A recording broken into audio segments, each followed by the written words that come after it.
he was making, when he started out, he was having a tough time. He was making $2,000 a month. And when he started to initiate this process, he immediately went from $2,000 to $12,000 a month.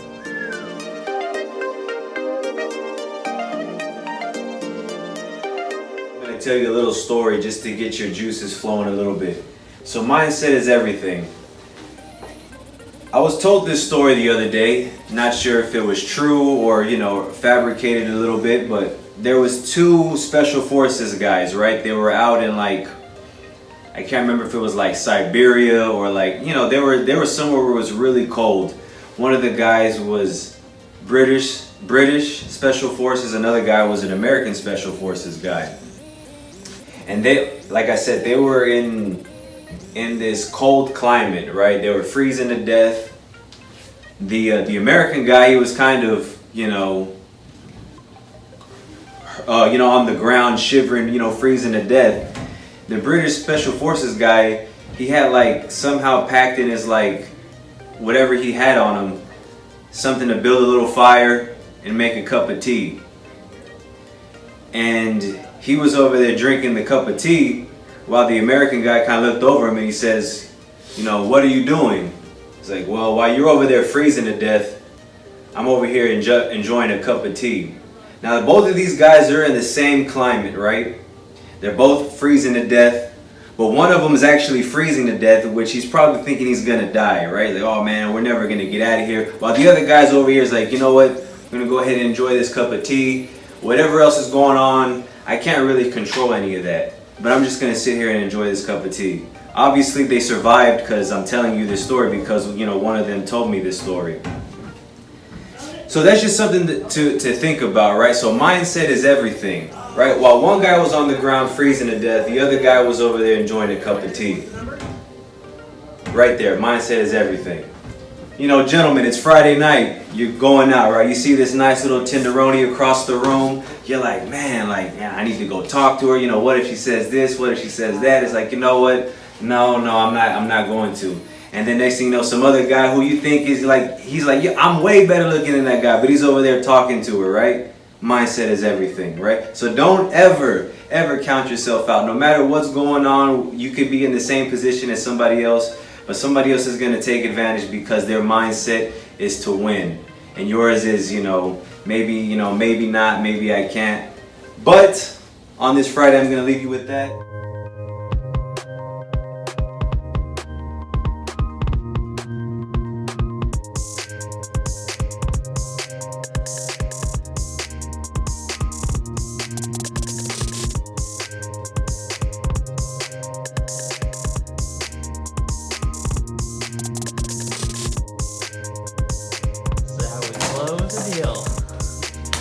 What's up?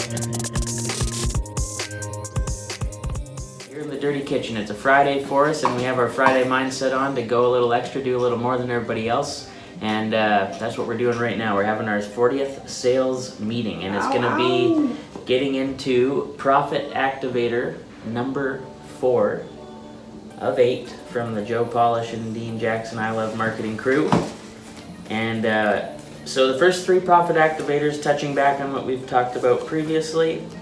The first one that we had was applying, we looked again a little deeper into the single target market and how we can use that to our advantage and focus our marketing message to one group and directly, I should say. And then the second profit activator we talked about was how to use a direct response method as opposed to a branding method. And then our last meeting that we talked about how to use education and motivation to get people to come to us. So today, those first 3 meetings covered the before unit. So if we remember the before unit it's where we're figuring out systems and ways and processes to drive prospects and clients to come to us so we can start to sell them.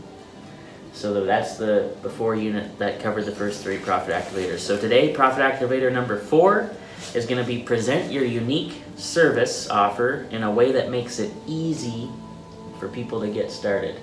So we're going to present a unique offer that's easy to take advantage of, and we're going to discuss that today. And that's going to get us into our during unit. So we've had the lead come in, we've got the prospect in front of us, we have to now present an offer and ask for the sale, and we want to make it easy for them to say yes as opposed to hard. So the During unit starts with the moment that you imagine the best thing that could happen for our business. So what's the best thing that could ever happen to your beard oil business right now? I get an offer for somebody to buy it. Okay, so a buyout offer. And for our printing business, probably was something where we have lots of repeat customers that just want to order over and over again. But what if I said that somebody were to come to you and say, listen, I'm just going to go ahead and deliver to you people over and over and over who are ready to buy beard oil right now. I'm just going to bring them to you and put them in front of you. Or if it's printing, hey, I'm going to bring you prospects every day ready to buy. I'm going to just put them right in front of you. Would that be good? Absolutely. So that's what our before unit is. So that's why we're doing the before unit. We're really trying to create that flow where people are just automatically popping up in front of us, and they're already know what we have, they're excited about it, and now it's our turn to get into this During unit where we're going to start to sell them. So if our before unit can do that and our During unit starts, when we have our first meeting with somebody who's already going to be motivated to move forward and do whatever it is that we're offering, that means when they first come into the store or first come up to your booth or we go to their office because they've invited us out, that's when we start the During unit. And we can look at how we present our offer to these people in a way that makes it effortless for them to get started. So as opposed to making them say, well, we need this, this, and this from you, and can you do this before we do that? And it's like, oh man, I just wanted to get some business cards. Why is it gotta be so difficult? So a lot of times we can do something, you know, like with our Realtor's Guided Direct Mail and things like that, or where you're giving out your free samples. When we're talking about that, we're gonna get them educated, we're gonna get them motivated, and we're gonna give them that sample or that taste where they're like, okay, let's do this, let's go. So if we're putting it together with education and motivation, we're gonna start to present that offer to people. So we're gonna make our sale, we're gonna make our jab, we're gonna take that right hook. So we could do that through the ways we've talked about, like using our consumer awareness guide. What I've been trying to do, like with our product launch, we offer the free graphic design with no purchase necessary, no obligation, and we're trying to think of something that's unique and package it, the presentation and the service, so it's new, better, and different than anything any other printer is doing. So even beard oil, how could you do something that's unique, completely different than any other beard oil person's doing that makes it a unique offer? Well, so you have to think about that a little bit. Well, I've got that cigar package. There you go. Yeah. So something where it's unique, because you want to be. Oops, sorry, that's your foot, not the chair. So we want to separate ourselves with our offer. So I don't think there's many other people offering a 3X business card. No. Or if they are, it's probably not as exciting as the way we're building it up to be. Even the product launch, I don't think I've ever launched an email for something printing wise before, so I think it's completely different. Rolls Royce experience. The Rolls Royce experience, that's a fantastic one, exactly. So like this guy Joe Polish teaches, I was telling you about him, he made it big in the carpet cleaning industry. So he developed, everybody was just giving estimates and quotes for carpet cleaning. Hey, I need my carpet cleaned. And they'd come in, they'd say, okay, it's gonna be $50 for this room, $150 for that room, or we could do the whole house for whatever, $250. So he said it was very formulaic, but what he did is he created a carpet audit. And he would go into their house and he would look at all their carpets, and he'd have like a checklist or a scorecard, and it was free, and he'd say, hey, this is the condition that your carpet is in. And then he'd do a complete room for free. He'd clean an entire room for free to show what he was capable of, what he could do, what his services were like. And then at that point, that was where he'd make the offer, hey, are you ready for me to do the rest of the house? So he said there was some people that would do some kind of cheap things, like they'd do a spot cleaning, and they'd pick a middle of the carpet in someone's house and they'd clean one square right in the middle. So then if they didn't continue, they'd have a nice clean square, and it was like a way to kind of con people into doing the whole thing. Yeah. So we wanted to do something that was unique and easy and something that was fair for everybody. So he came up with the carpet audit and the free room of cleaning. And once he did that, he was making, when he started out, he was having a tough time. He was making $2,000 a month. And when he started to initiate this process, he immediately went from $2,000 to $12,000 a month. just from that unique offer and adding that upfront value. So Giving away free stuff, sir, giving never away hurt free anybody. stuff. So basically, Free. if we can close everyone that's worth closing, we just want to really figure out using that before you to get people that are worth spending our time with and talking with, and it's going to be a win-win situation for us and for them. So they have another example that relates directly to us. So they said they were meeting with a printer, very successful printer, but over the last couple of years his business had been declining, getting hammered with the economy and with all the price wars and all that stuff. And his whole business, or even our business if we look at it that way, is a commodity business. So we're giving people commodities and items, right, for them to use. So he said, you know, if you want to get the most out of your printing business, you have to ask yourself, why are people coming to our printing business? So what is the reason people are coming in the door, if I was to ask you that? Us. Yes. For us? Yes. Okay, well, that could be one thing, but thinking specifically for printing, so we're selling the business cards, letterheads, all types of printing. What is it that they want when they buy that from us? Quality. Is that, but think even deeper. Why are they in here buying business cards? Because we're Dig in deeper. reliable, fast. Do they even want business cards and letterhead in reality? No.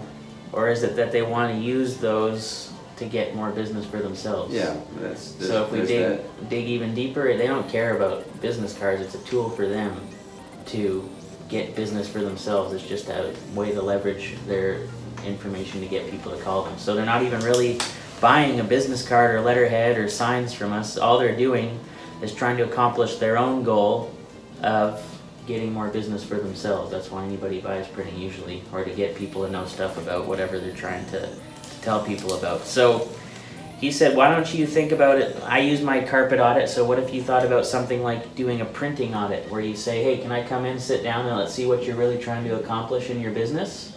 And then instead of maybe instead of buying these trifold brochures, which nobody is reading, you can offer a different product, maybe something with a QR code that goes straight to a sales page, and you can give them that education, talk to them about what they're really trying to accomplish, and say, you don't even need this. Why don't we get you set up with this? And then they're going to say, wow, these guys really care. And it goes back to that very beginning where it's our preeminent strategy, where we want to be the most trusted advisor to our clients.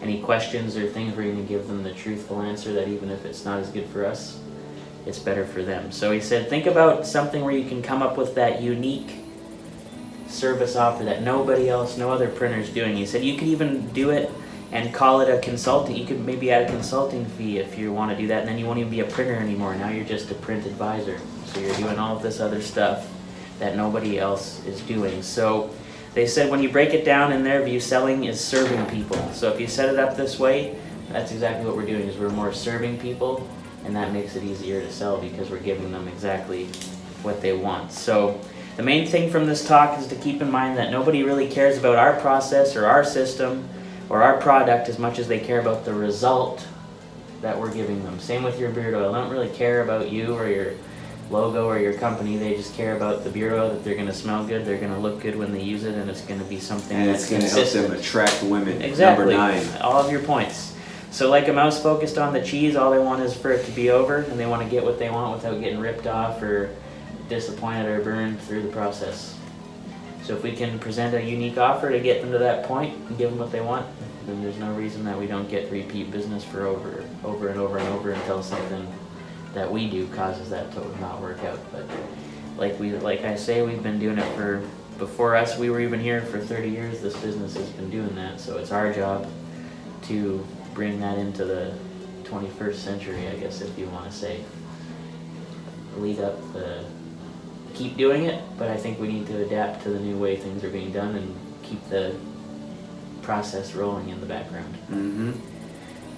So I just thought that was interesting how you think if you get really dig deep down, they don't care about the business card, they don't care about the oil, they just care about the result that they're going to get when they buy it from us. And that's why it's our job to make it compelling, get their attention, and make sure that we let them know that we're going to give that to them up front so they're interested, motivated, and they say, let's do it, and then it's easy for them to make it happen.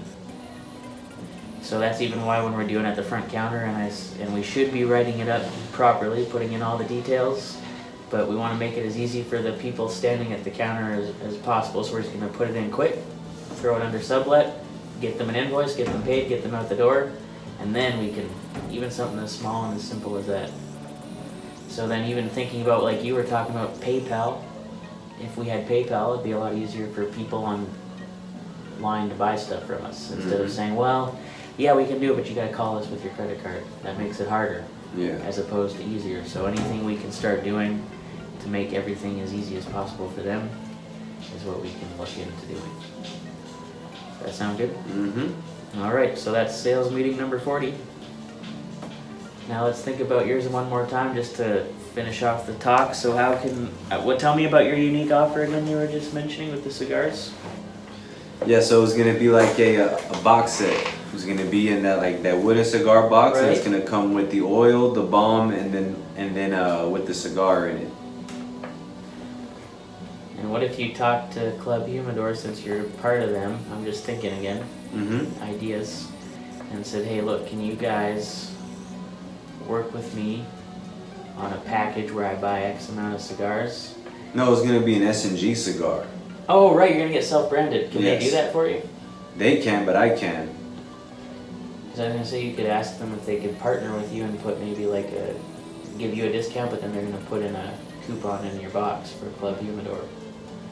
Something that gives them a reason for them to do it, so that people will come to them too when they help you out. Like maybe they could let you buy. Now I know you want your own branded cigar though, so maybe that doesn't work. I was thinking you could buy like 100 pack from them. And I don't know how, because I even tried leaving a stack of my BPA cards there, and they were like, no, you have to take them. Yeah, they're if it's not theirs, you know what I mean? Yeah. Unless I was a big line vendor probably, or I could probably host an event there because they let they let people host events, so that's something that I could do. That's a good idea. Yeah, where I could do a gentleman's only night, you know what I mean? And it's I have the S&G brand stuff there plus the cigars. That's interesting. How much would that cost to do? I'd have to talk to them about that. And you charge the individuals to show up, $20 a person or something? Or is it comped all on you? I wouldn't know. Because I know that, like I said, they have events there. Some of them are free, some of them aren't. Have you been to any of them? I have not. You should go just to see how it works. Yeah. Take some notes and say, oh, this was good. No, this was kind of dumb. I don't like how they did that. Actually, yeah, they are. You do have to pay to go to them. Like $20, like 25. Yeah. Well, that's a good idea. That'd be a unique offer. Buy 3 bottles, get a free ticket to the show coming up on December 3rd. Something like that. And then, what's the show about? And you have a little brochure. Hey, this is and it could work. It doesn't have to be dated. You could have one brochure that talks about the event. Yeah. And then you can use it 4 or 5 times. Something different. Yeah. That's cool. Throw your own growth con. The S&G. Well, next year I'm planning on I want to have that 5K at the end of November. Yep. That's cool. Big things. Good. Okay. Sales meeting number 40 is in the books. Friday, we're gonna get after it today, and we'll see you on Monday. Thanks for watching. Kitchen dirty, the dirty, the dirty. Kitchen dirty, kitchen dirty, kitchen dirty, the dirty, the dirty. Kitchen dirty, kitchen dirty, kitchen dirty, the dirty, the dirty.